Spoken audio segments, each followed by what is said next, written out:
Да се разбереме. Нашата полиција не е корумпирана. Јок.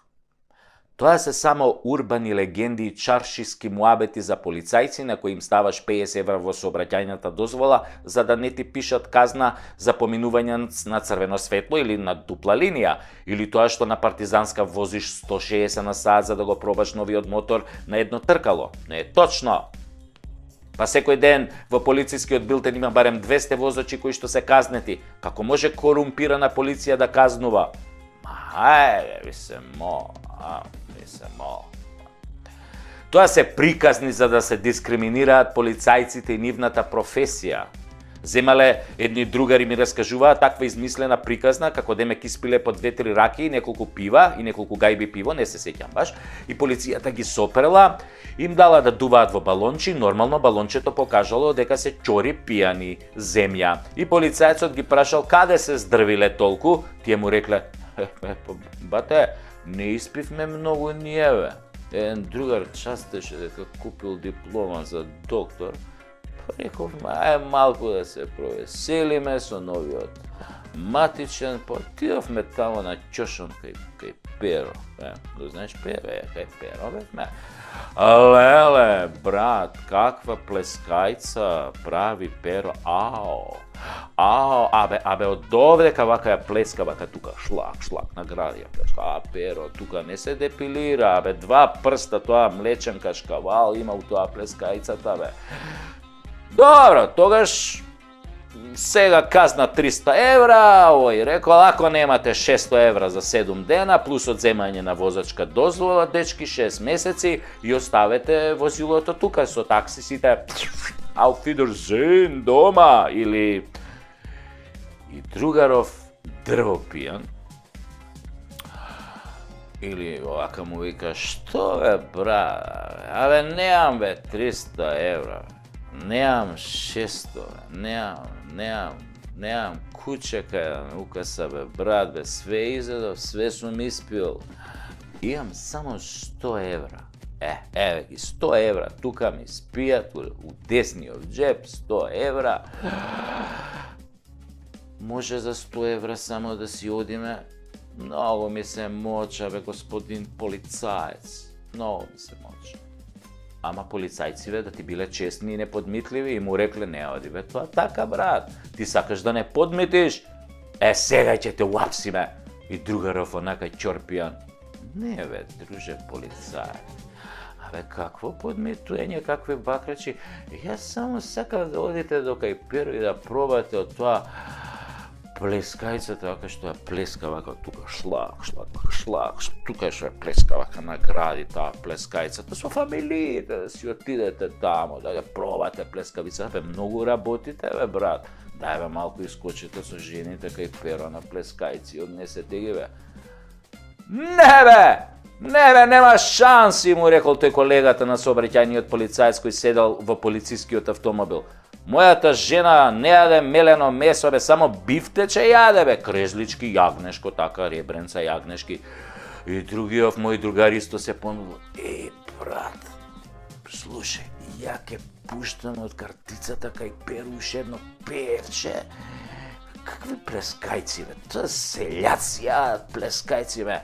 Не заебај, има брат, жена ти е многу паметна и сигурно има коефициент на интелигенција ко Никола Тесла 300. Многу е паметна, бе, па знае она што сака, бифтече, винце, има атмосфера.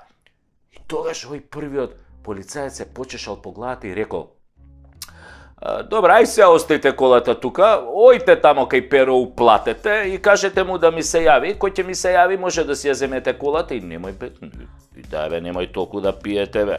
Немој бе, џубиња сте се направиле. Може полиција да ве фати, да ве земе возачката дозвола.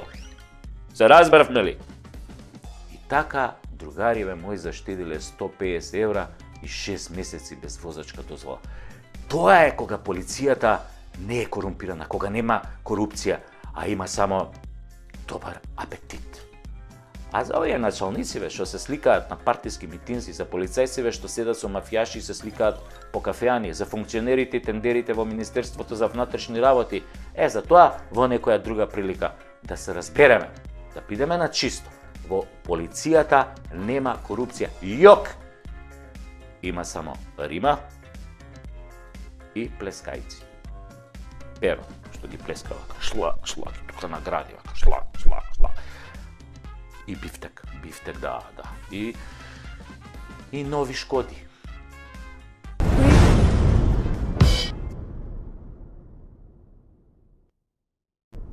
Корупција во политика. Ама ајде ви се мол. Абе глупост.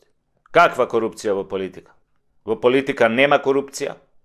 Таму имаме борба со корупцијата. Нон-стоп борба.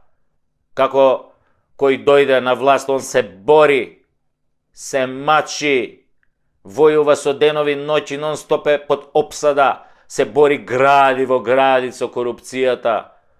Толку е таа борба тешка и напорна и долготрајна. Задникот им знае. Што на секој политичар не му е доволен еден мандат за таа борба. Бара уште еден мандат. И уште еден, за да може да се избори со корупцијата. И кај што е тешка борбата, таа е фрустрирачка и напорна, на секој политичар му создава здравствени проблеми, стрес.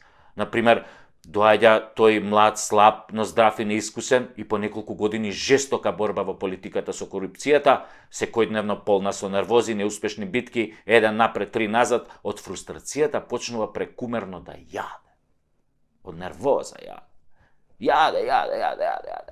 Не може да застане. Обично политичарот, разочаран од неуспешната борба со корупцијата, јаде во собраниското бифе. И тоа строго бифтек, заради тоа што протеините те прават посилен во борбата, да може да ја победи корупцијата.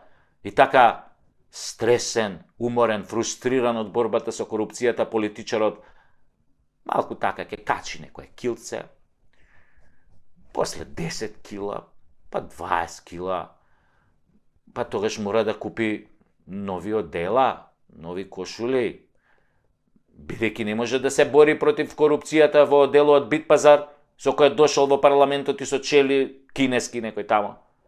Не бе, таа борба бара квалитетни материјали кои не се кинат така лесно, која ќе се зграпчиш за шија со противникот. Затоа материјалите мора да бидат квалитетни, оделата строго Hugo Boss или Бицијани, а чевлите од 700 евра, под 700 евра не се признава чевла, затоа што, како вика народната поговорка, со гол газ не се оди на свадба, ниту се фаќа риба. Сака да каже дека без подарок не се оди на свадба. Се мисли всушност на подарок во плико. Пари во плико, евра во плико, може и долари во плико. Може и албански леки, само ако пликото е, например, женска ташна, така наречена плико, за да бидат во доволен број. Така и добрата битка со корупцијата на политичарите е всушност борбата со пликото, да не влезе во нивниот скинат джеп од некое демоде од дело или од пазарче што е, туку да склизне меко во листерот на новата воена Бицијани опрема.